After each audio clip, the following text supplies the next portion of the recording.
Durante 2025, la UNAS registró 299 casos de extorsiones y un saldo de 808 detenidos. Pero, ¿cómo funciona la extorsión? ¿Y qué hacer frente a este crimen? Ya les explicamos más adelante. Saludos, amigos. Esto y mucho más aquí en Impacto Semanal. ¡Empezamos!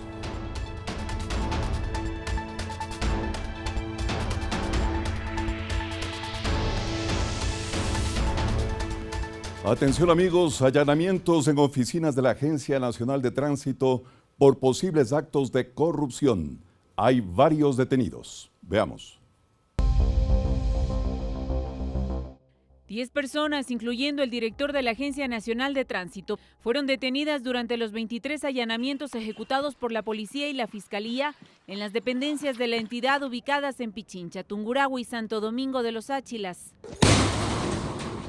Todos estarían involucrados en una presunta red de corrupción por la emisión de licencias fraudulentas, permisos de operación, asignación de frecuencias, entre otros.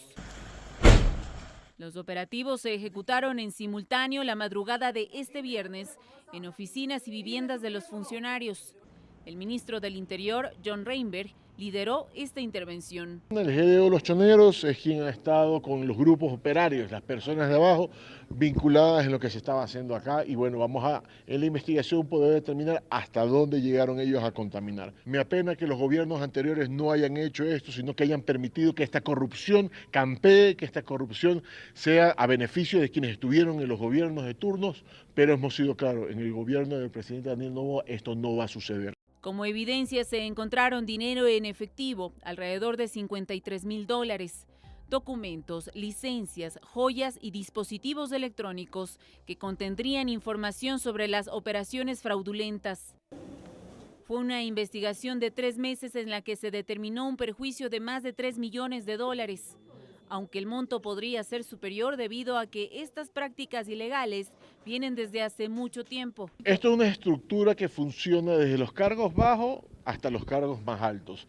Ellos son aquellos que han estado participando en las evidencias necesarias, producto de la investigación que realizó la Fiscalía con Policía, y esto es un trabajo que por supuesto va a continuar. Estas personas que han sido detenidas es el inicio del proceso que ya estamos ahora aplicando aquí en la Agencia de Tránsito, pero eso no se queda solamente ahí. El ministro Reinberg señaló que la Agencia Nacional de Tránsito cerrará sus puertas por un periodo de 30 días, mientras se avanza con las investigaciones y la depuración del personal de esa institución.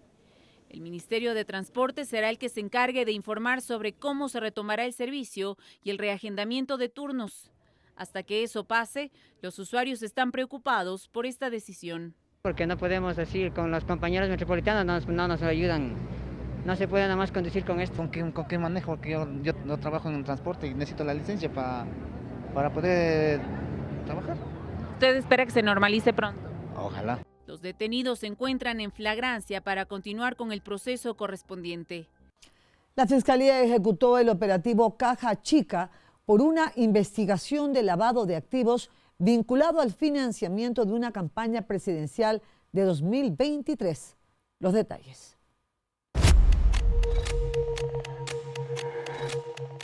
Fueron 4 allanamientos ejecutados por la Policía Nacional y la Fiscalía General del Estado la madrugada de este 28 de enero, en el denominado caso Caja Chica, la vivienda de Luisa González, así también del asambleísta Patricio Chávez, además de una abogada en la ciudad de Guayaquil, junto con otros personajes de la Revolución Ciudadana. Fueron intervenidos en una investigación por posible lavado de activos, vinculado directamente al financiamiento de la campaña presidencial en el 2023. Según el Ministerio Público, la investigación se basa en indicios de recursos de procedencia ilícita que habrían ingresado desde Venezuela para financiar actividades envueltas en la contienda electoral. Luisa González reaccionó a este allanamiento y mencionó que ella como candidata no tenía acceso a los recursos. Si yo era candidata, yo no manejaba el financiamiento del partido. En ese momento, la presidenta del partido era Marcela Aguiñaga. ¿Han iniciado algún proceso contra Marcela Aguiñaga? Porque correspondía.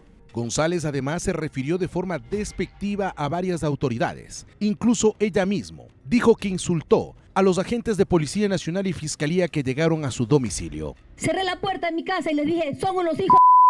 Y les digo hijos de porque hace falta ser bien hijos de para tomar una foto que a mí me dicen que es reservada y que la publican en todas las redes sociales. La Policía Nacional y la Fiscalía en cada intervención ejecutada dio a conocer que se recolectaron indicios como teléfonos celulares, documentos, memorias USB y hasta pasaportes, que servirán para el proceso de investigación que hoy se lleva en curso, en búsqueda de elementos de convicción que puedan servir más adelante en este caso para procesar a quienes hoy están siendo investigados.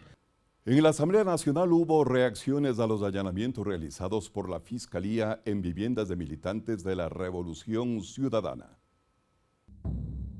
Los allanamientos ejecutados por la Fiscalía en viviendas de militantes de la Revolución Ciudadana, incluida la de Luisa González y del asambleísta Patricio Chávez, encendieron las alertas en la Asamblea Nacional. En el ámbito político también se investiga un presunto financiamiento del gobierno de Nicolás Maduro a la campaña electoral del correísmo. Una campaña que a simple vista no entraba o no se encajaba en el marco de los plazos o de los capitales permitidos para una campaña política. Eso, entre otras cosas, mítines, campañas que fueron muy notorias. Esas idas y venidas de Venezuela, esas idas y venidas con todos los gastos pagados, no salieron del bolsillo de ellos porque muchos obviamente conocemos la realidad de quienes eran nuestros competidores. Ahí pasó algo. El asambleísta Javier Ordóñez señaló que en este proceso deberá establecerse si existió o no una omisión por parte del Consejo Nacional Electoral.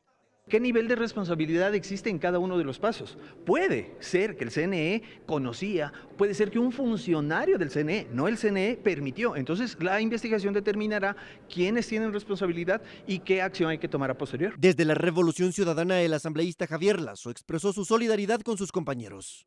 No hay que olvidar que el 5 de enero compareció a esta asamblea el presidente del Consejo de la Judicatura. No respondió para nada de lo que denunció el juez Serrano y empezó a hacer acusaciones. Y en una parte de su discurso nos advirtió, nos dijo a los asambleístas que va a desatar una serie de allanamientos. Y negó la existencia de financiamiento venezolano a la campaña de esa organización política. Eso es lo que quieren conectar, pero es absurdo, no es cierto, y que lo demuestren, ¿no? Porque todos entonces podemos ser allanados, porque yo también hice una pequeña campaña. En otras bancadas, como el Partido Social Cristiano, consideran que la investigación debe avanzar sin interferencias para determinar responsabilidades. Habría que investigarse, y si lo está haciendo el Estado ecuatoriano a través de la Fiscalía, deberían haber resultados. Entiendo que si hay allanamientos, es porque se supone que tiene que haber algún indicio de algo. En la Comisión de Transparencia y Participación Ciudadana ya solicitaron información al Consejo Nacional Electoral como parte de las indagaciones.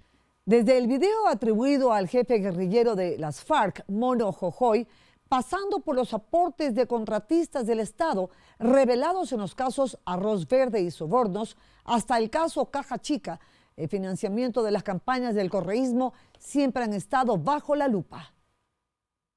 ¡Ya tenemos presidente! Durante casi 2 décadas, el correísmo ha estado rodeado de cuestionamientos recurrentes sobre el origen de los recursos que financiaron sus campañas electorales. El primer gran señalamiento apareció en 2009. Un video atribuido al Mono Jojoy, entonces comandante de las FARC, circuló en medios internacionales. Así es, este es el momento en la grabación en que el jefe guerrillero, el Mono Jojoy... En esa grabación, el guerrillero aseguraba que su organización había entregado dinero para la campaña presidencial de 2006 de Rafael Correa. Ayuda en dólares a la campaña de Correa y posteriores conversaciones con sus emisarios, incluidos algunos acuerdos según documentos en poder de todos nosotros.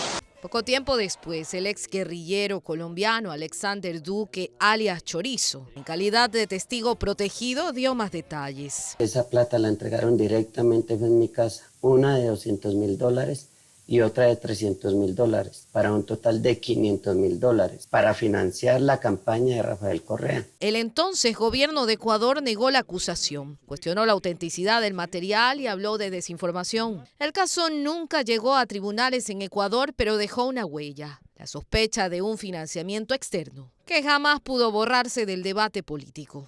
¡Vamos, ciudadanos! Años después, los señalamientos ya no vendrían de un video, sino de documentos. Entre 2012 y 2016, investigaciones periodísticas revelaron un esquema conocido como arroz verde. Empresas que contrataban con el Estado habrían hecho aportes económicos no registrados al movimiento Alianza País, según esos reportes. El objetivo, financiar campañas electorales mientras el correísmo estaba en el poder. 14.5 millones en lo que significa arroz verde, el financiamiento de las campañas de la consulta popular del 2011, 2013, la presidencial y las campañas de gobiernos locales de 2014. El caso llegó a la justicia como sobornos 2012-2016. Los testimonios, aún incluso de los proveedores, que daban cuenta de cómo tenían que sostener, que financiar actividades de orden político a cambio de la obtención de contratos. En 2020, la Corte condenó, entre otros, al expresidente Rafael Correa y al ex vicepresidente Jorge Glass.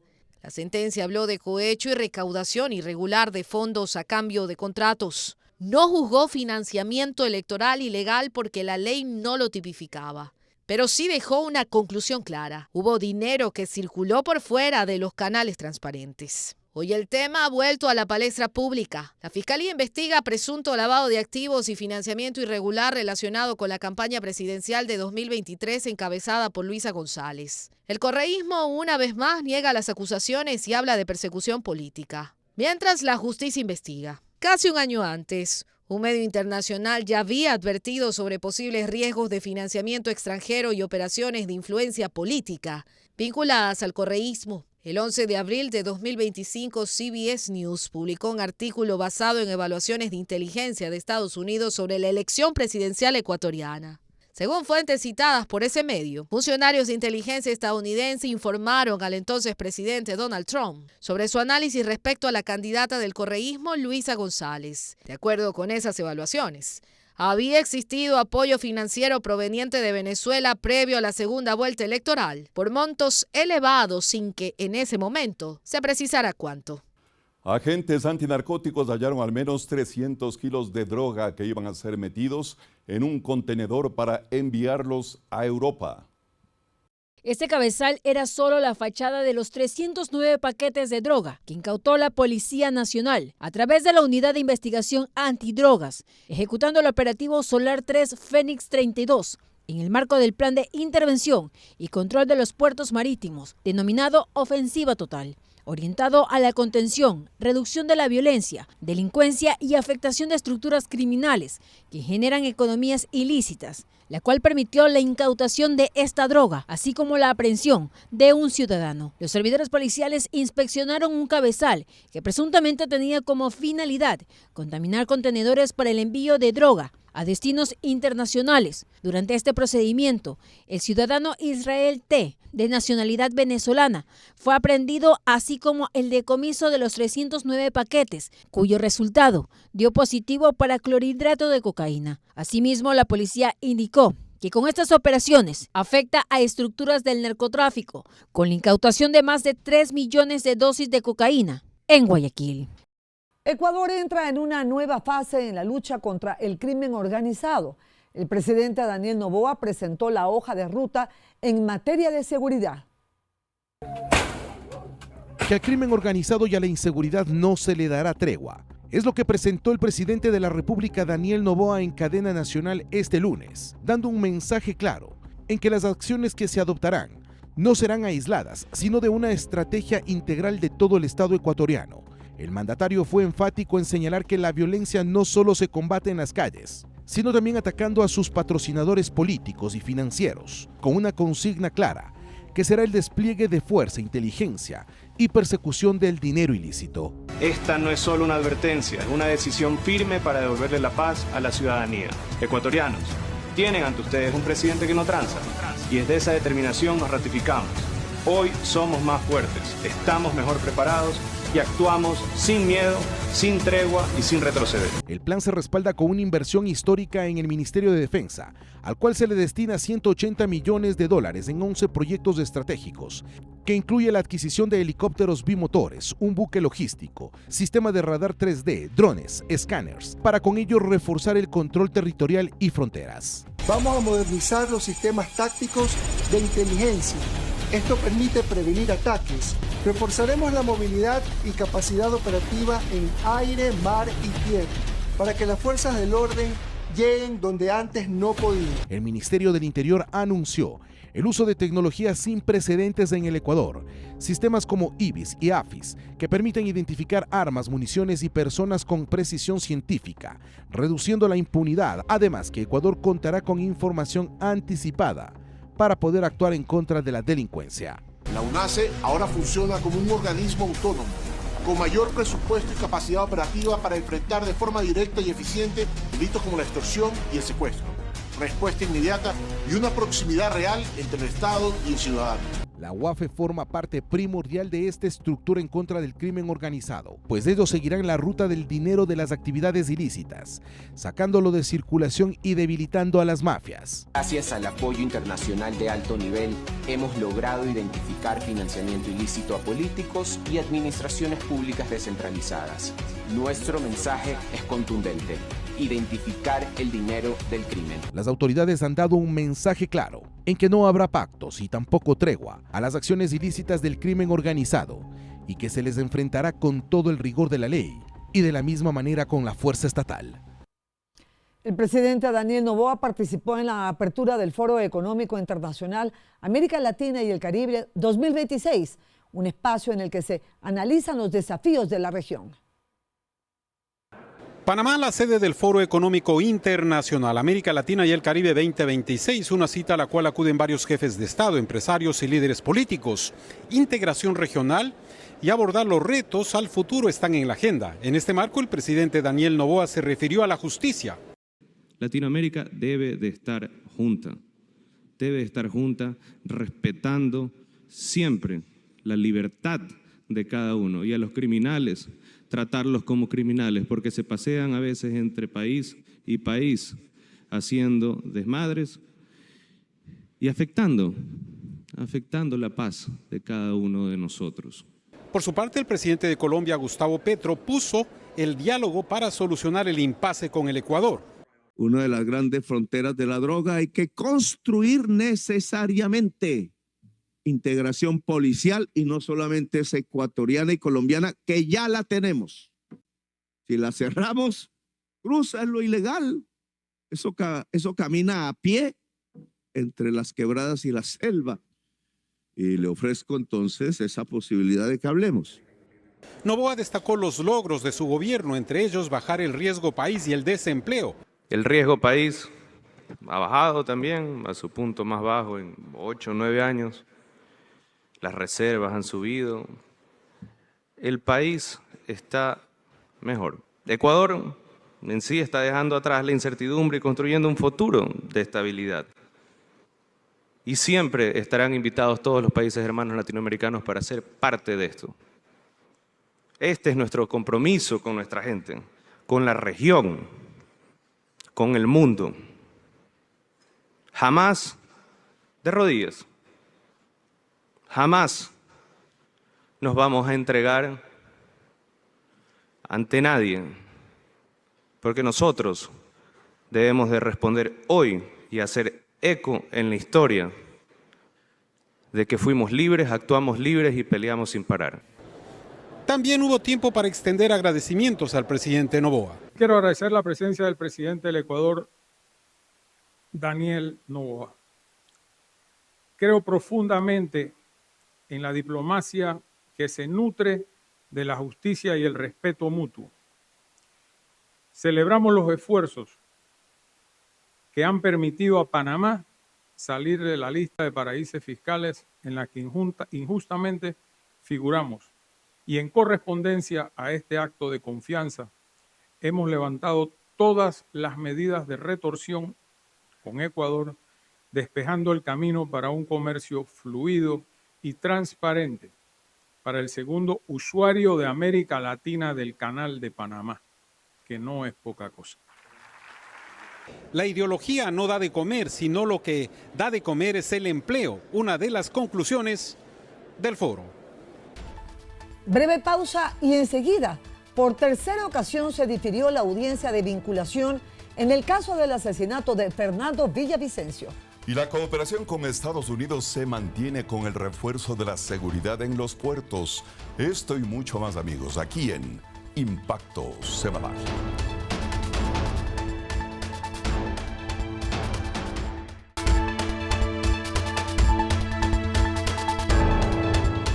el cambio del abogado defensor de una de las empresas procesadas en el caso AAA, se intenta dilatar nuevamente el arranque del juicio.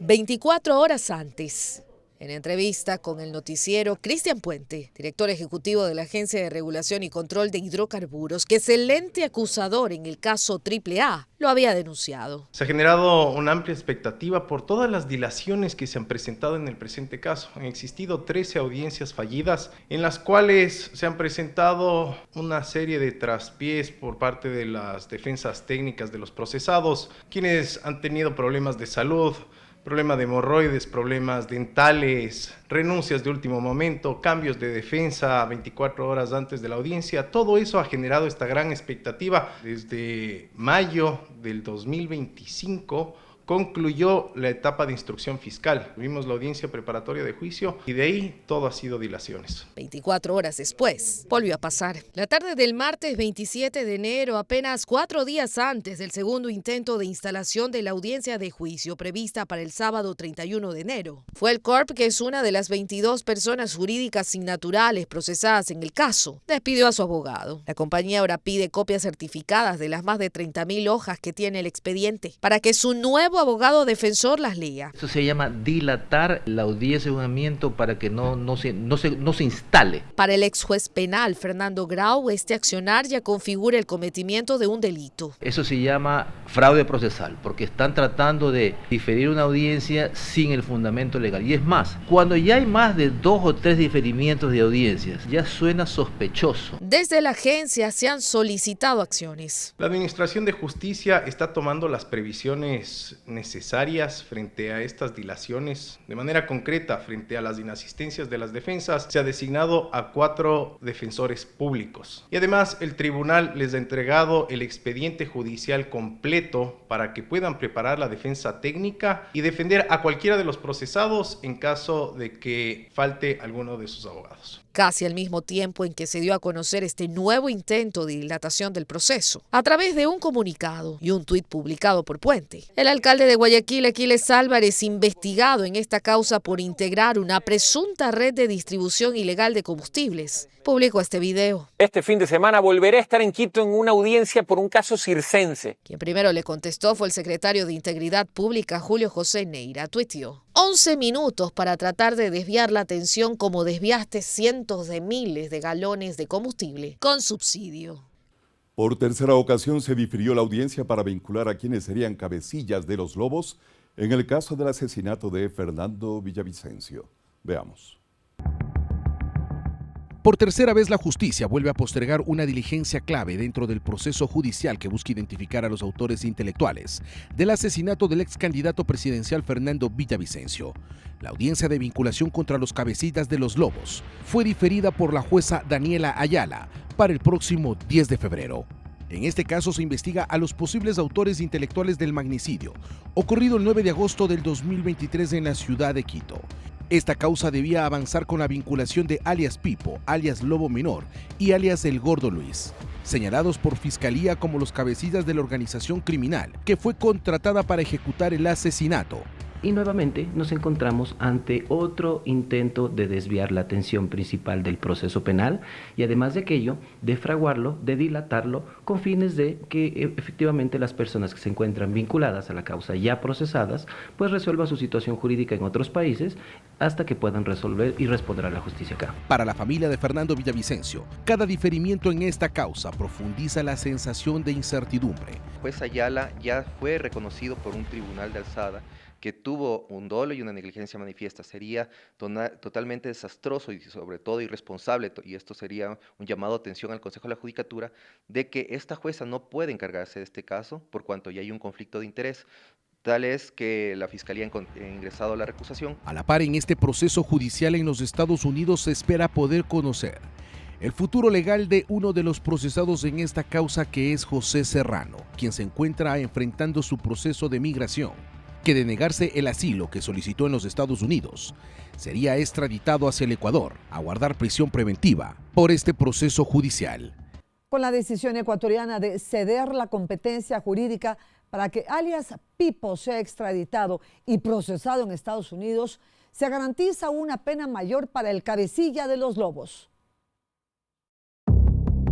Wilmer Giovanni Chavarría Barré, alias Pipo, será llevado de España a Estados Unidos, es decir, no pisará Ecuador. Así lo informó el ministro del Interior John Reinberg en una publicación en la red social X que dice: gracias a una coordinación estratégica y firme con los Estados Unidos, la Fiscalía estadounidense formuló cargos contra alias Pipo, logrando su extradición directa desde España a territorio estadounidense. Pero recordemos, no hay una sentencia en firme ejecutoriada sobre él en Ecuador, entonces es totalmente posible que otro estado pueda investigar y obviamente también sancionarlo. Francisco Estupiñán, especialista en Derecho Penal y ex asesor legal del Departamento de Seguridad Nacional de los Estados Unidos, recuerda también que se trata del cabecilla de los Lobos, GDO, que fue reconocido por el Departamento de Estado de ese país como organización terrorista extranjera. Esta persona básicamente es el líder de una de las bandas criminales o de los GDOs más grandes del Ecuador. Entonces, obviamente encargada de distribuir gran cantidad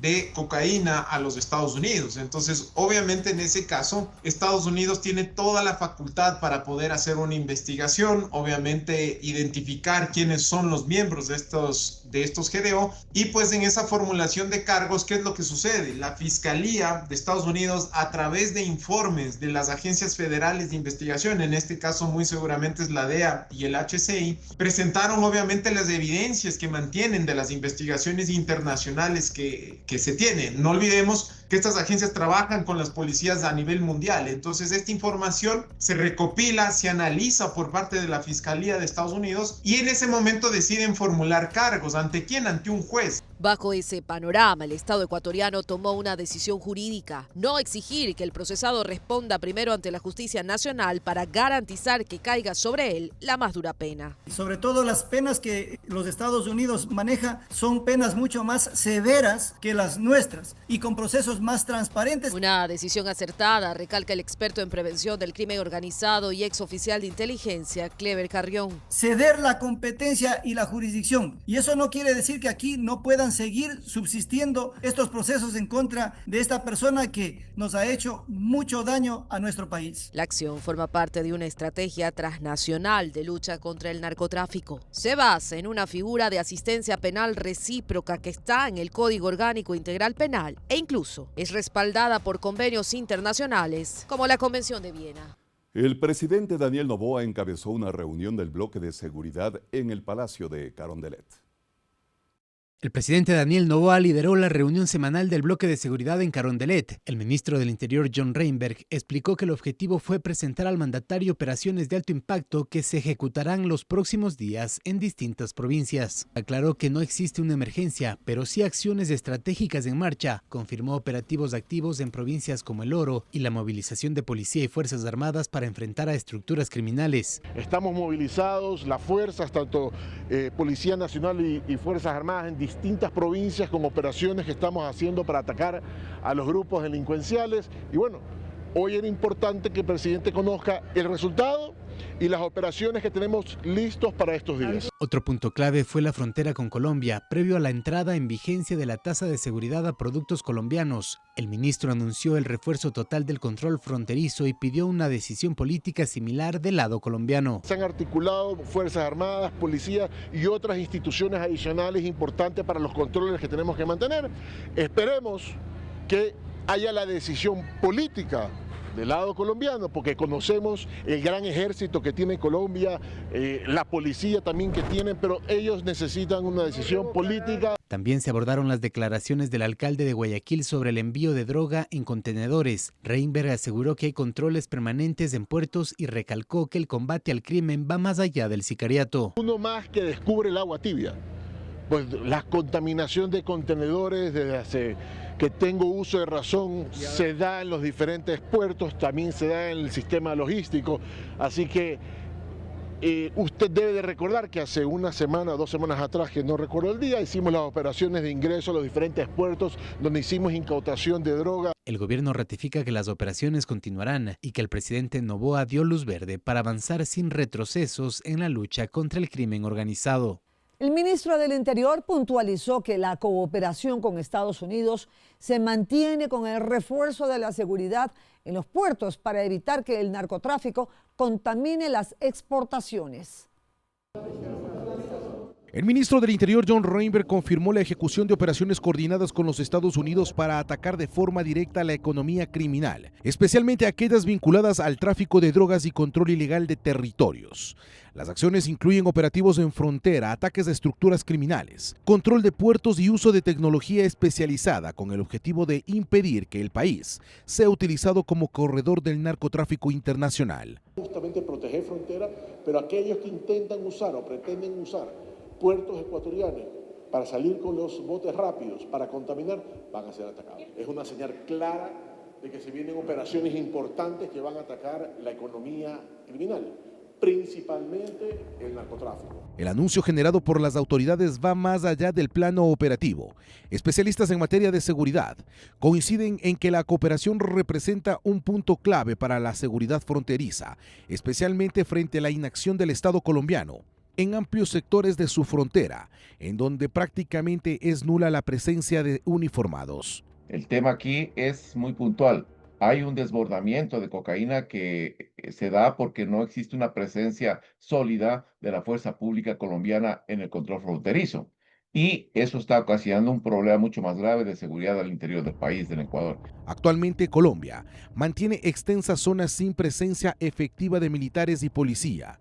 Y según datos incluso emitidos por la ONU, en el 2023 en Colombia, las plantaciones de coca se incrementaron en cerca de 253.000 hectáreas, un 10% adicional que en el 2022, y que con lo cual se puede generar una producción potencial de más del 53% en aumento en los departamentos de Nariño y Putumayo.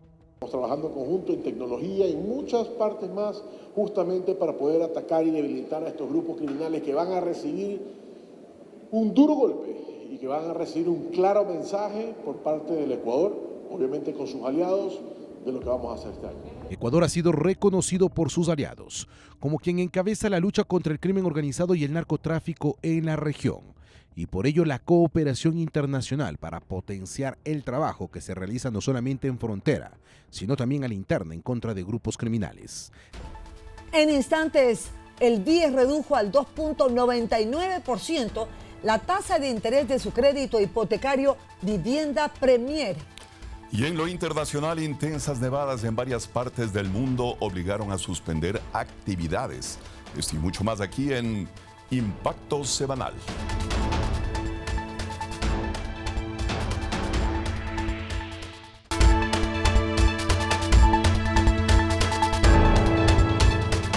Atención amigos, el BIES redujo al 2.99% la tasa de interés de su crédito hipotecario Vivienda Premier, la más baja del país. La noticia fue confirmada por el presidente de la República en redes sociales. Más bajo, más bajo. Ahora, el crédito hipotecario del BIES será del 2.99% para que cumplas tu sueño de tu primera casa. El crédito aplica únicamente para viviendas nuevas y de primer uso. El inmueble debe tener más de una habitación, un valor de hasta $50.000 y un avalúo comercial máximo de $55.049. Los pagos y el plazo son extendidos hasta 25 años, es decir, hasta 300 meses plazo. La precalificación, como ustedes conocen, el BIES es un banco en línea. La precalificación la pueden hacer en línea. Después, posteriormente de la precalificación y de la generación de la solicitud, la documentación se la entrega en balcón de servicios. Para acceder, los afiliados en relación de dependencia deben tener 36 aportaciones, 13 de ellas consecutivas. Los afiliados voluntarios necesitan 36 aportaciones seguidas. Los jubilados deben contar con pensión vigente y las personas con discapacidad requieren mínimo 18 aportaciones. Además, los ingresos familiares no deben superar los $1.527 mensuales. Teníamos antes, ¿no es cierto?, con la tasa de interés del 4.99, unas cuotas mensuales a 25 años de $292. Ahora la cuota se ubicaría en $236. En 25 años, este dato es importantísimo. El asegurado, el afiliado, el jubilado que adquiera este crédito con estas condiciones se ahorraría aproximadamente $16.000. En la caja del seguro del IES, los jubilados reaccionaron así a la nueva propuesta del gobierno. Ahí se dejaría un recuerdo a mis hijos. Como para dejarles para sus hijitos. Claro. ¿Ya? Una casita, ¿dónde le gustaría comprar, por ejemplo? Yo soy de sur occidental y como me he nacido ahí, que me crié ahí, todo ahí, Estoy enseñando en el sur occidental. Esteban Mena es corredor de bienes raíces. Dice que la medida es acertada y explica que puede tener una vivienda de hasta $50,000. Yo pienso que van a ser viviendas que van a tener por lo menos 2 habitaciones. Supongo que no superarán los 89 metros cuadrados, 90 metros cuadrados, y que sean bastante bien distribuidos para que se pueda optimizar como un departamento o una casa bastante cómoda. La reducción entra en vigencia desde el 27 de enero y marca un cambio importante en el acceso a vivienda, ya que antes la tasa era de 4.99%.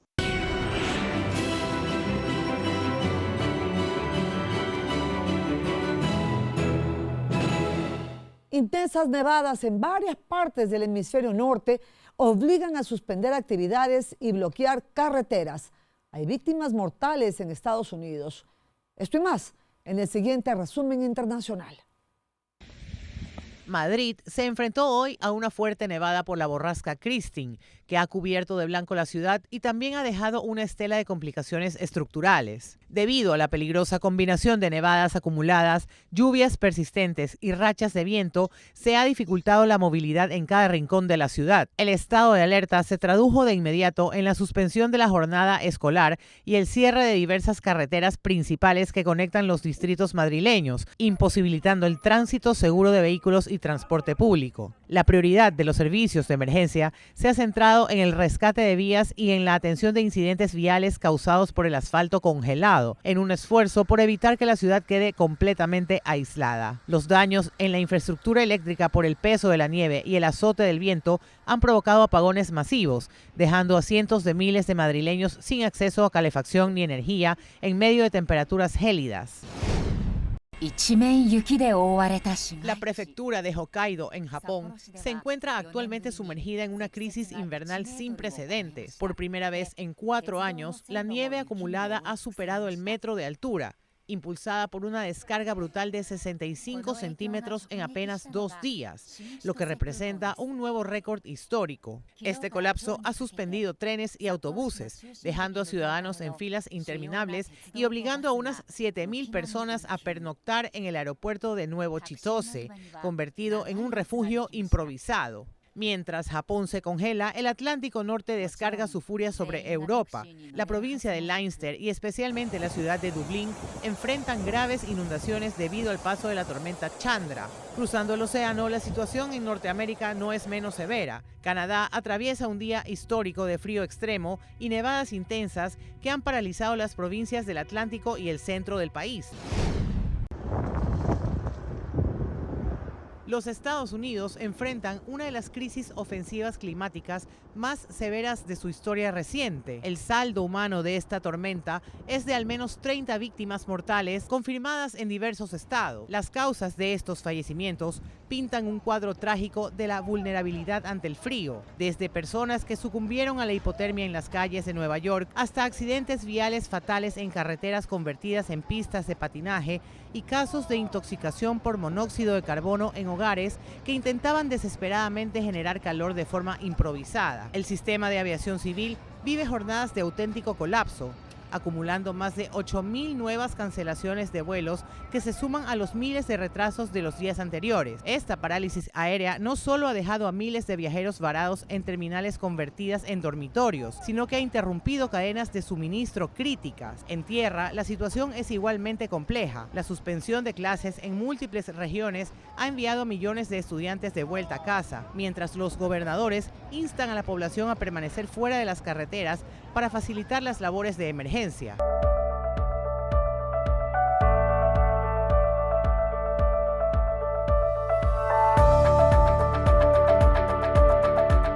Varias zonas del hemisferio norte atraviesan una ola de frío extremo, con graves consecuencias incluyendo víctimas mortales.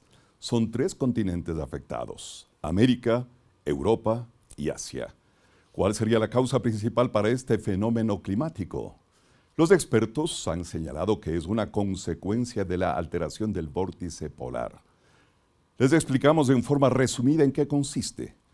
El vórtice polar es el sistema que normalmente mantiene el aire ártico confinado en el norte, pero su debilitamiento habría permitido que el frío avance hacia latitudes medias, provocando temperaturas extremas y nevadas históricas. En Estados Unidos y Canadá, las ciudades han sido prácticamente paralizadas. Hay cortes de energía y decenas de víctimas, muchas de ellas por hipotermia y accidentes en carreteras congeladas. En Europa Central y del Este también se han registrado temperaturas bajo cero persistentes. En Polonia hay por lo menos 13 muertos por hipotermia y condiciones extremas. En Asia, China enfrenta descensos bruscos de temperatura y nevadas inusuales, y el extremo oriental ruso permanece aislado por acumulación de nieve sin precedentes. Aunque parezca contradictorio, esta crisis que viven algunos países del hemisferio norte estaría relacionada con el calentamiento acelerado del Ártico, que debilita la circulación atmosférica y vuelve el clima más inestable. El fenómeno ocurre aproximadamente cada 2 años. Esta vez, el evento meteorológico ha sorprendido por su intensidad, con nevadas intensas en regiones que normalmente no se presentan. El saldo ha sido trágico, con numerosas víctimas mortales y un frenesí de abastecimiento. Los impactos de la nevada persistirán, según los expertos, hasta la próxima semana.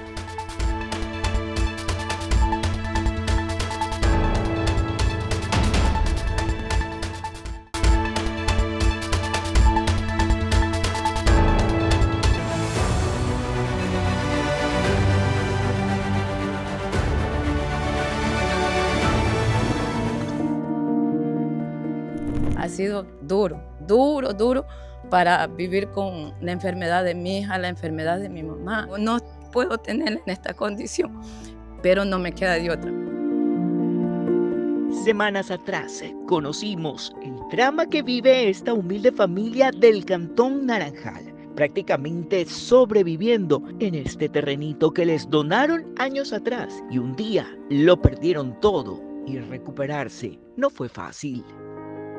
Hemos llegado hasta aquí, hasta la casita de Doña Rosa. Bueno, que ahora sí ya tiene cara de casita. ¿Cómo ha estado? Feliz por todo lo que, como quien dice, la obra que se está haciendo. Fue muy emotivo observar cómo el espacio frágil en el que habitaron con tantos peligros ahora toma forma de hogar. La solidaridad ciudadana ha permitido que este drama de la vida tome un giro. Estamos en la casita de Doña Rosita, que ahora ya empieza a tener forma gracias a su ayuda. Este era el cuarto donde estaba la cocina, ¿o no? No. Ah, era el espacio que estaba vacío. Sí. Ya, y aquí le van a ir adecuando poquito a poquito. Y es que personas de distintos rincones, sin conocerse entre sí, comenzaron a unirse con un mismo propósito: ayudar. Con toda la voluntad de Dios hay muchas personas que sí tienen ese corazón de ayudar a la gente necesitada, porque yo lo he venido comprobando en este tiempo, me han ayudado y me siguen ayudando. Estoy muy contenta de que ya por fin les van a poder levantar la casita. Sí, mamita. ¿Cómo te sientes? Yo me siento un poquito enferma más. Hemos venido con mucho cariño para saber cómo van.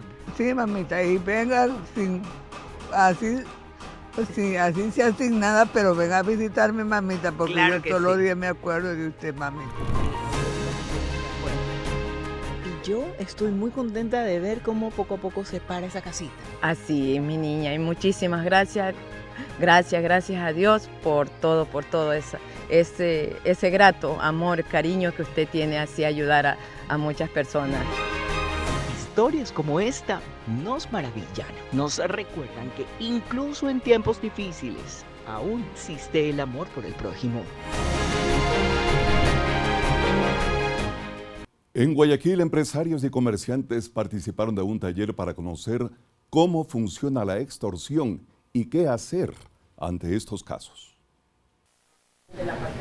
Los interesados se contaron por decenas. En la Cámara de Comercio de Guayaquil llegaron de diferentes sectores económicos. Son comerciantes, empresarios y también de distintas compañías de seguridad los que recibieron la capacitación contra las extorsiones. Por lo regular, cuando hay ese tipo de casos, no, primero hay que llamar a la policía y de ahí tomar cartas en el asunto. Internamente en nuestra empresa pues tratamos de salvaguardar siempre la integridad de nuestro personal. En materia de extorsiones, la UNACE registró 299 casos, así como 808 aprehendidos, y se evitó pagar $3.308.550. Todo esto en Guayaquil. Y si hablamos de secuestros, hubo 76 intervenciones, 95 personas liberadas y 200 detenidos.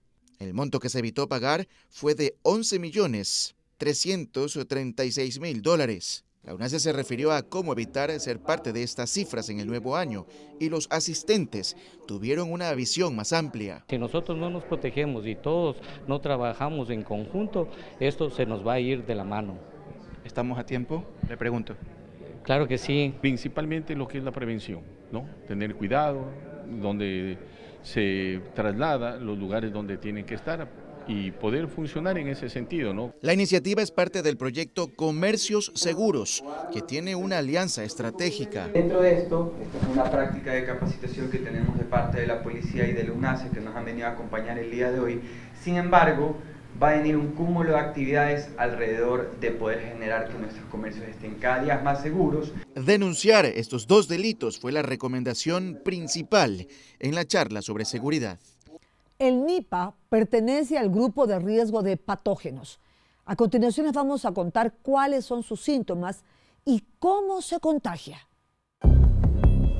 Alerta por Nipah en el mundo. ¿Qué es lo que se sabe del temido virus que no tiene cura y es transmitido por murciélagos? Y aunque no hay registros en Ecuador, los médicos explican la importancia de conocer bien la enfermedad que causa. Es un virus de que hace algunos años presentan brotes pequeños, no localizados en esta área de la India y de la Asia, que es un virus que tiene una alta letalidad, tanto es así que la propia Organización Mundial de la Salud lo clasifica dentro del nivel 4. Es decir, que tiene una alta letalidad y su transmisión es una zoonosis, es decir, que se transmite de los animales al ser humano. La infección puede manifestarse desde casos asintomáticos hasta cuadros graves de enfermedad respiratoria. De hecho, se asimila al coronavirus, con una tasa de mortalidad del 40 al 70%. La gente en las calles toma medidas y prefiere la precaución. ¿Había escuchado algo del virus? Sí, se había escuchado yo había escuchado. Y al menos yo tengo 75 años, a mí no me cayó el COVID. Lo que hago es cuidarme. Entonces esta va a ser más fuerte y principalmente los niños, que ahorita anda la gripe demasiado fuerte. Entonces, ¿cómo podría transmitirse este virus? Si el humano, al comer esta carne de cerdo o alimentos contaminados con alguna secreción de los murciélagos o de animales, como pueden ser orina, heces o secreciones digestivas, es la forma principal de transmisión. O sea, las recomendaciones de los doctores es cualquier síntoma ir a un centro de salud. Así es, para ya chequear a ver qué es lo que uno tiene. No automedicarse porque más rápido nos morimos. Hay que buscar al médico. Así es. Alimentarse bien, amén. La mascarilla. Eso. Su sintomatología se presenta después de 4 a 14 días y empieza con afectación respiratoria. No hay hasta el momento tratamiento ni vacunas. Las autoridades de salud del Ecuador tienen los sistemas de vigilancia activos para controlar casos sospechosos. Y así llegamos al final de este completísimo resumen informativo de las noticias más destacadas de la semana. Gracias por acompañarnos.